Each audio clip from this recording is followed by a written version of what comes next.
Bonjour, vous avez peut-être aujourd'hui dans votre entourage des gens qui se disent écolo mais qui ont des actes qui sont totalement différents et pas du tout en accord avec le fait d'être écolo. C'est facile de critiquer les autres mais si on essayait de se regarder soi-même en premier.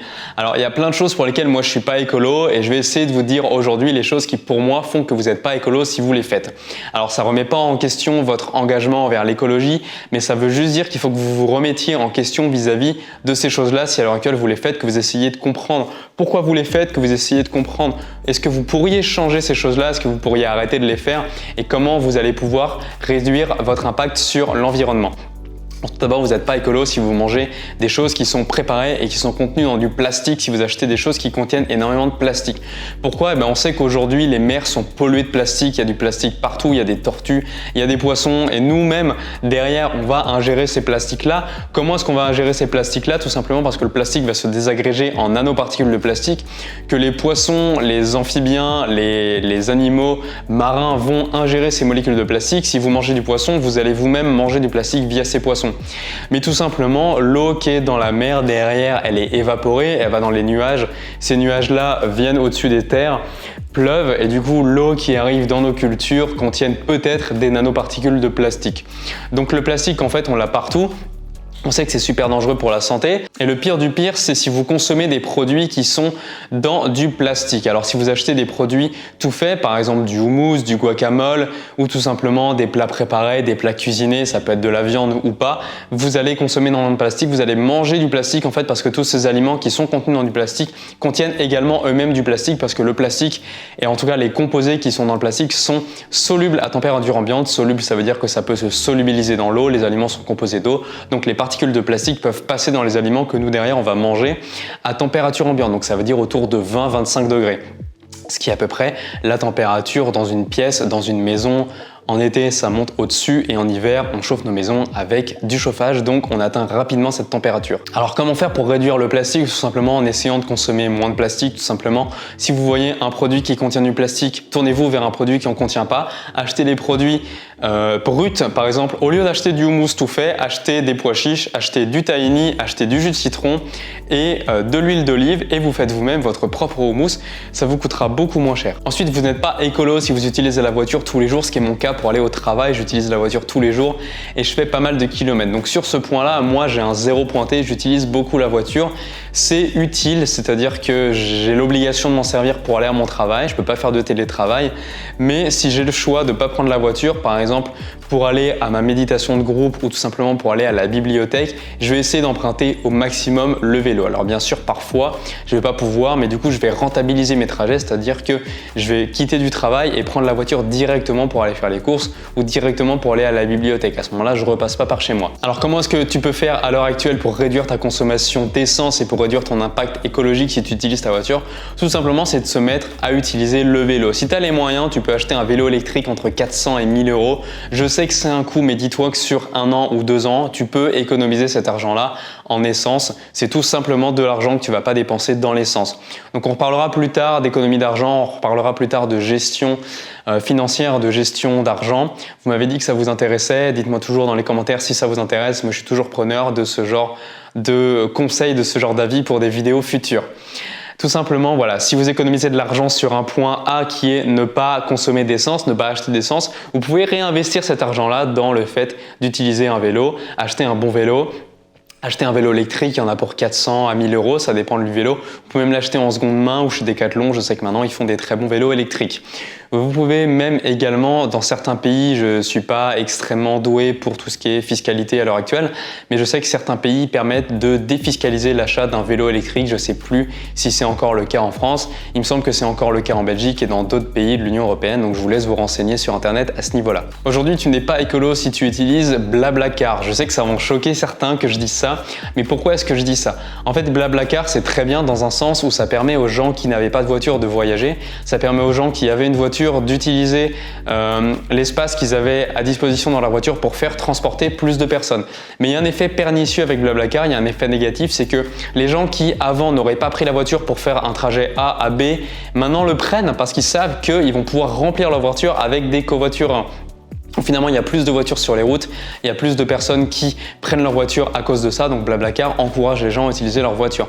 Et à contrario, les gens qui avant n'auraient pas pris un trajet, n'auraient pas voyagé, ne seraient pas allés dans une destination différente, l'auraient peut-être fait en train parce que il n'y avait pas la voiture, parce qu'ils n'ont pas de voiture, donc ça leur aurait coûté plus cher, donc peut-être qu'ils ne l'auraient pas fait, peut-être qu'ils auraient limité leur déplacement. Qui dit limitation des déplacements, dit limitation de l'empreinte carbone. Donc si à l'heure actuelle tu utilises Blablacar, dans un sens c'est très bien, surtout si tu l'utilises de manière très irrégulière, donc de manière très ponctuelle, ou si c'est un trajet que tu es obligé de faire tous les jours et que tu ne peux pas le faire autrement qu'en voiture, à ce moment-là c'est très bien parce que tu vas faire du covoiturage avec des gens qui sont obligés de faire ce trajet tous les jours en voiture, donc vous allez utiliser une seule voiture au lieu de 4 ou 5 voitures différentes si chacun prenait sa voiture. Mais si c'est pour faire un Paris-Lille toutes les semaines alors qu'avant tu serais rentré une seule fois par mois voir tes parents ou voir tes amis, sache que tu n'es pas écolo en utilisant Blablacar. Tu le serais plus en utilisant le train. Je sais que ça coûte plus cher, mais le train, si on veut que ça reste abordable, il faut aussi l'utiliser parce que la SNCF n'a pas d'autre choix que d'augmenter ses tarifs pour rester compétitif vis-à-vis des Blablacar. Je voyage très peu en avion, en tout cas depuis un an, j'ai très peu pris l'avion, mais quand je prends l'avion, c'est vrai que je prends souvent Ryanair parce que c'est pas cher. Par exemple, tu vas avoir un vol Beauvais-Pise pour 40 € l'aller-retour. Je sais, c'est incroyable comment c'est vraiment pas cher, mais si tu utilises à l'heure actuelle Ryanair ou tout simplement si tu prends l'avion, tu n'es pas écolo parce que ton empreinte carbone est absolument incroyablement extrêmement grande. Et enfin, j'ai eu une réflexion également, j'achète beaucoup sur internet, notamment je me fais livrer des colis et je me suis rendu compte que je faisais livrer mes colis systématiquement chez moi, que j'étais jamais chez moi. À l'heure actuelle, je vis en Belgique et les boîtes aux lettres, elles sont minuscules comme ça, ce qui fait que les livreurs peuvent jamais mettre les colis dans la boîte aux lettres. Alors maintenant, ce que je vais essayer de faire, c'est de faire livrer directement mes colis dans les points relais. Pour un simple et bonne raison que je suis persuadé, alors il faudrait faire des recherches plus approfondies, mais je suis persuadé que ça pollue plus de faire livrer chez soi parce que le livreur doit passer devant toutes les maisons qui ont demandé à ce que les gens livrent chez eux, plutôt que d'emmener tous les colis directement au point relais. Alors évidemment, si derrière toi tu prends ta voiture pour aller au point relais, ça va polluer peut-être plus. Mais tu peux y aller en vélo, tu peux y aller en transport en commun ou tu peux même y aller à pied, ce qui reste encore un très bon moyen de se déplacer à l'heure actuelle. Évidemment, si tu as une trottinette électrique, tu peux la prendre, bien que voilà, il faut toujours faire attention avec les trottinettes électriques parce qu'il y a beaucoup de gens qui tombent, qui se font mal. Bon, c'est pas le sujet de cette vidéo, sujet clos. Petit aparté, j'envoie un email tous les lundis matins si ça t'intéresse d'en apprendre plus sur des conseils santé, des conseils bien-être, des conseils écologiques ou des conseils tout simplement de bien-être intellectuel, de bien-être psychologique parce qu'on parle de lâcher prise, on parle de gestion des émotions. Alors tu peux aller t'inscrire, c'est le premier lien dans la description, je te laisse aller voir ça, je te laisse rentrer ton prénom, ta meilleure adresse email et tu vas recevoir un email de confirmation tout de suite pour te dire que tu es bien inscrit. Vérifie bien tes spams et ajoute l'adresse email à tes contacts. Et enfin, la dernière chose qui fait que tu n'es pas écolo, c'est si tu manges de la viande. Je voulais pas le mettre en premier parce que je sais que les gens seraient partis de cette vidéo, mais les gens qui sont encore là, si toi tu es encore là, sache que voilà, tu fais partie des meilleurs, tu fais partie des gens qui regardent les vidéos jusqu'au bout. Tu n'es pas écolo si tu manges de la viande. Pourquoi? Parce qu'on sait qu'à l'heure actuelle, pour faire 1 kg de bœuf, il faut 30 000 litres d'eau. C'est énorme, c'est absolument énorme, ça fait 30 mètres cubes.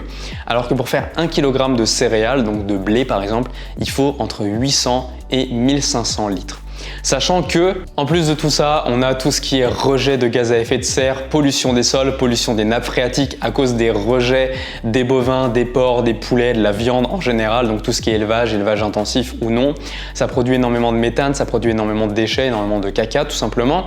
Et en plus de ça, pour nourrir les bœufs, il faut des céréales, il faut de l'eau, il faut polluer, il faut des pesticides en plus, alors que si tu consommes uniquement des céréales, tu vas consommer uniquement les céréales. Donc si à l'heure actuelle tu aimes les carottes, mange des carottes plutôt que de manger de la viande parce qu'on a cultivé beaucoup plus de terre pour finalement un rapport beaucoup plus faible en viande. D'ailleurs, tu peux le remarquer, hein, si demain tu manges 1 kg de poulet, 1 kg de viande ou 1 kg de protéines, tu vas pas prendre 1 kg de muscle dans tes petits bras.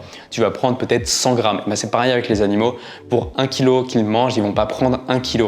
Donc ça pollue énormément plus de consommer de la viande. Donc à l'heure actuelle, si tu es écolo, tu as plusieurs manières d'accentuer le fait d'être écolo. Déjà, tu peux, en bonus, prendre des douches froides ou des douches tièdes. Et il y a un truc que j'ai remarqué, je t'en ferai une vidéo spéciale, c'est que tu peux facilement réduire ta consommation de gaz ou ta consommation énergétique en appliquant une petite technique dont je te parlerai certainement dans l'email de lundi. Donc si t'es pas inscrit aux emails, va t'inscrire tout de suite si tu veux avoir cette astuce. Voilà, je ne pousse, cette vidéo elle est maintenant terminée. Pense à t'abonner pour ne rater aucune des prochaines vidéos, surtout pour aider cette chaîne à continuer de croître. Laisse un gros pouce en l'air, ça m'aide énormément et ça m'aide pour le référencement.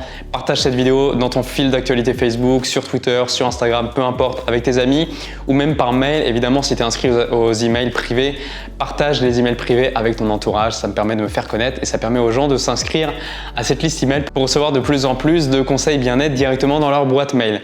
D'ailleurs, tous les emails que j'envoie sont totalement privés. Ils se retrouvent nulle part ailleurs sur Internet. Donc, tu es privilégié quand tu les reçois. Félicitations à toi si tu es inscrit. Je te laisse là. On se dit à très vite. On se dit à la prochaine. Prends soin de toi. Ciao!